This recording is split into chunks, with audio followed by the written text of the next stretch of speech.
রাষ্ট্র কাঠামো মেরামতে ৩১ দফা বাস্তবায়নে বন্দরে বিএনপির দফায় দফায় জনসভা ও লিফলেট বিতরণ।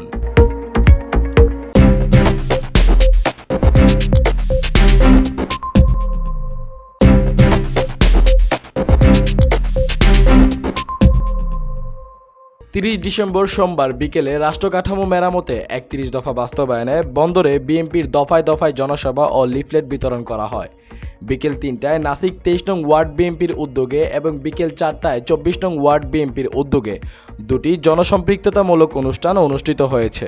রাষ্ট্র কাঠামো মেরামতে ৩১ দফা বাস্তবায়নে জনসভা ও লিফলেট বিতরণ অনুষ্ঠানে প্রধান অতিথি হিসেবে উপস্থিত ছিলেন নারায়ণগঞ্জ মহানগর বিএনপির আহ্বায়ক অ্যাডভোকেট সাখাওয়াত হোসেন খান এবং প্রধান বক্তা হিসেবে উপস্থিত ছিলেন নারায়ণগঞ্জ মহানগর বিএনপির সদস্য সচিব অ্যাডভোকেট আবু আল ইউসুফ খান টিপু। উক্ত অনুষ্ঠানে বিশেষ অতিথি হিসেবে উপস্থিত ছিলেন আলহাজ শাহেন শাহ আহমেদ, সভাপতি বন্দর থানা বিএনপি। এ সময় উক্ত অনুষ্ঠানে প্রধান অতিথির বক্তব্যে অ্যাডভোকেট সাখাওয়াত হোসেন উপস্থিত সকল জনগণের উদ্দেশ্যে রাষ্ট্র কাঠামো মেরামতে ৩১ দফা বাস্তবায়নে গঠনমূলক ব্যাখ্যা প্রদান করেন। তিনি আরো বলেন, জনগণকে সাথে নিয়ে ৩১ দফা বাস্তবায়ন করতে হবে।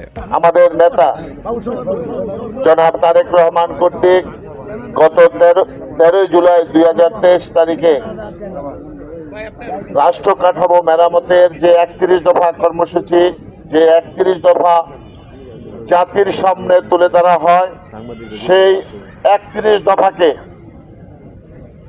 নেতাকর্মী এবং জনগণের মধ্যে তুলে ধরার জন্য আজকের এই আলোচনা সভা ও লিফলেট বিতরণী সভার সংগ্রামী সাথী ও বন্ধুরা, আসলে আমাদের দলের ভারপ্রাপ্ত চেয়ারম্যান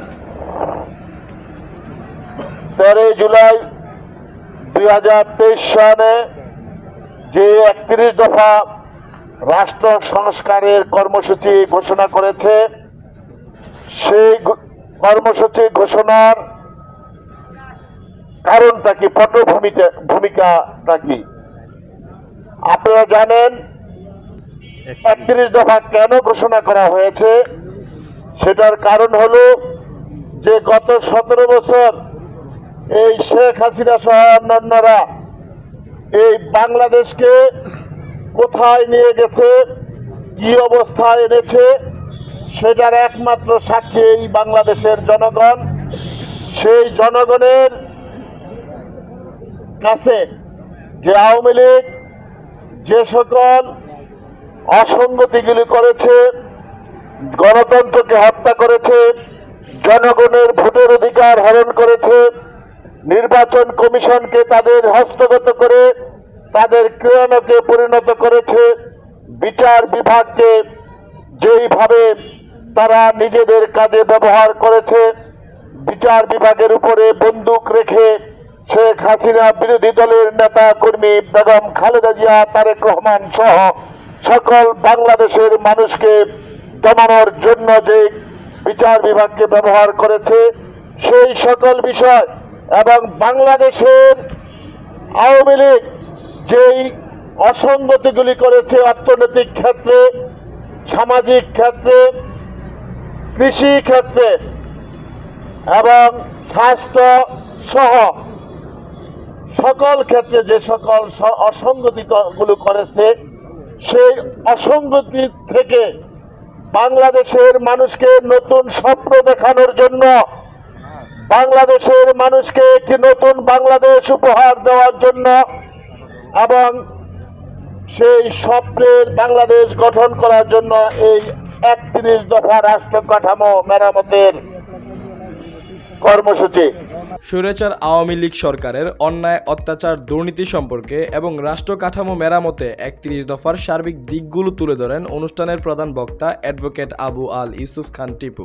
তারেক রহমান বাংলাদেশ থেকে ৮,০০০ মাইল দূরে এসেছে হাসিনা সরকারের বিভিন্ন ষড়যন্ত্র, মিথ্যা মামলায়, গাইবি মামলায় তাকে দেশে ঢুকতে দেওয়া হয়নি। তারপরও দেশ থেকে দূরে থেকে বাংলাদেশের মানুষের কথা উপলব্ধি করে উনি আগামী দিনে দল ক্ষমতা আসলে উনি রাষ্ট্রীয় কাঠামো মেরামতের মাধ্যমে একটি নতুন সমৃদ্ধশালী বাংলাদেশ উপহার দিতে চান। আপনারা দেখেছেন যে আওয়ামী লীগ যতবার এই ক্ষমতা এসেছে ততবারে তারা বাক স্বাধীনতা হরণ করেছে, গণতন্ত্র হত্যা করেছে, সংবাদপত্রের স্বাধীনতা কেড়ে নিয়েছে, মানবাধিকার লঙ্ঘন করেছে, মৌলিক অধিকার কেড়ে নিয়েছে, খুন, ধর্ষণ, রাহাজানি, ভোট ডাকাতি, ব্যাংক ডাকাতি, এমন কোন অন্যায় যে নাই তারা করে নাই। আপনারা দেখেছেন ৭১ থেকে ৭৫ শেখ মুজিবুর রহমান লাল গোড়া দাব দিয়ে সেদিন শিয়া সিকদারকে নির্মমভাবে হত্যা করে জাতীয় সংসদে দাঁড়িয়ে বলেছিলেন কোথায় শিয়া সিকদার, অথচ শেখ মুজিবুর রহমান নিজেই শিয়া সিকদারকে হত্যা করার জন্য নির্দেশ দিয়েছিলেন। শেখ মুজিবুর রহমান একজন খুনি ছিলেন, একজন গুন্ডা পান্ডা ছিলেন। উনি স্বাধীনতায় বিশ্বাস করতেন না, গণতন্ত্রে বিশ্বাস করতেন না। সেদিন তার ছাত্রলীগ যুবলীগকে দিয়ে বাংলাদেশে সারা দেশে লাল গোড়া দাব দিয়েছে। তার ছেলে শেখ জামাল, শেখ কামাল সেদিন ব্যাংক ডাকাতি করেছে। সেদিন গণতন্ত্র বলতে কোনো কিছুই ছিল না। আওয়ামী লীগ, যুবলীগ, ছাত্রলীগের লুটতরাজের কারণে সেদিন দেশে দুর্ভিক্ষ দেখা দিয়েছিল।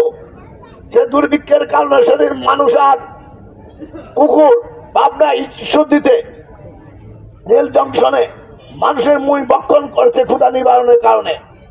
রংপুরের বাসন্তী লজ্জা নিবারণের জন্য জাল পরিধান করেছিল। তারপর আমরা কি দেখলাম?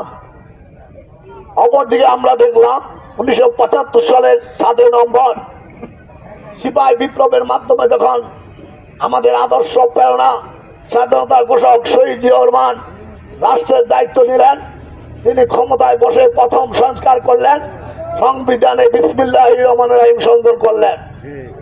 উনি শেখ মুজিব যখন জাতীয় সংসদে 25শে জানুয়ারি 1975 12 মিনিটের ব্যবধানে গণতন্ত্রকে গলা টিপে হত্যা করে বাকশাল এবং একতন্ত্র কায়েম করেছিলেন, শেখ মুজিবুর রহমান সে বাকশাল একতন্ত্রকে বাতিল করে উনি বহুদলীয় গণতন্ত্র চালু করলেন, বহুদলীয় রাজনীতি চালু করলেন।